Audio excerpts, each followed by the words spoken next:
Okay, so we will see what is the test for the zero group cation, that is ammonium ion. So how to do? You take this salt, this is a white salt. Okay, we don't know it's belong to which group cation, but we start from the zero group cation. And zero group belongs what? Ammonium cation. So we do the test for the ammonium. Okay, take this salt in this test tube, and this is a special type of tube which is called carbonated U tube. In this you can see there is a one U tube is also attached with this test tube. So in this test tube we have taken this salt, then you add NaOH, sodium hydroxide. Okay, you heat it, but before heating you can do one thing more, so that simultaneously you can check whether zero group is present or absent. So we take because the ammonia okay, first we heat it, and always I used to tell how to do the heating. Do not heat directly, always sometime you move it, and the heating process, the mouse should not be in front of your face, it should be away from your face, even not in front of your friend's face also, right?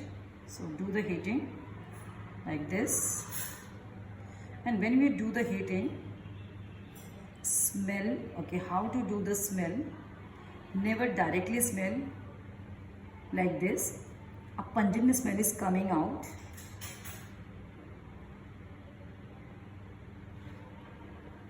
This pungent smell is just like ammoniacal gas is coming out, ammonia smell is coming out.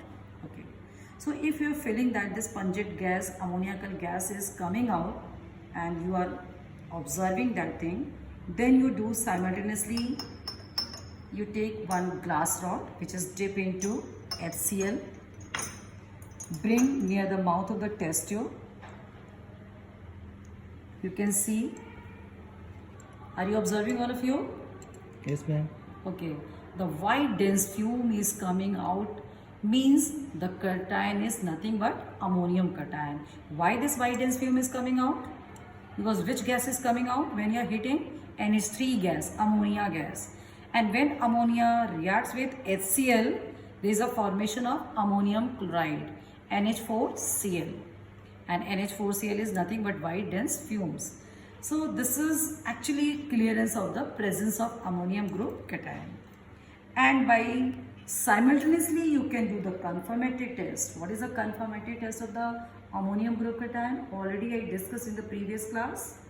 Nessler's test, right? So you have to add the Nessler's reagent. Okay, so why I am using this carbonated U tube? Because when you are heating ammoniacal gas, ammonia smell is coming out. Simultaneously you have checked by dipping glass rod into HCl, so white dense fumes comes out, and simultaneously you can do the confirmatory test, means Nessler's reagent test.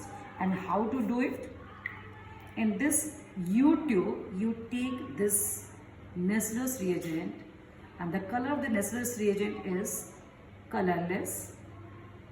But when Nessler's reagent reacts with ammonia, or we can say when you strongly heat it, ammonia gas is coming out, and this ammonia, even you can put something, you can put the cork on the mouth of this test tube so that the gas should not be evolved out. Okay, so I'm not putting that one, but you can keep this one also. Okay, you can observe it very minutely. Okay, come closer and see whether this gas is coming out or not. All of you see. Okay, the white dense fume is still coming out. Better we can put some paper like this. I'll just take this paper. Okay, and now check the color of this. Okay, again I'm heating. Are you observing in this U tube some brown PPT formation is there? Okay, are you observing, all of you? Yes or no? Tell something. Yes, ma'am. Okay, good. What color is coming in this U tube? What color of PPT are you observing? Brown color, ma'am. Brown PPT. Okay, you can observe it.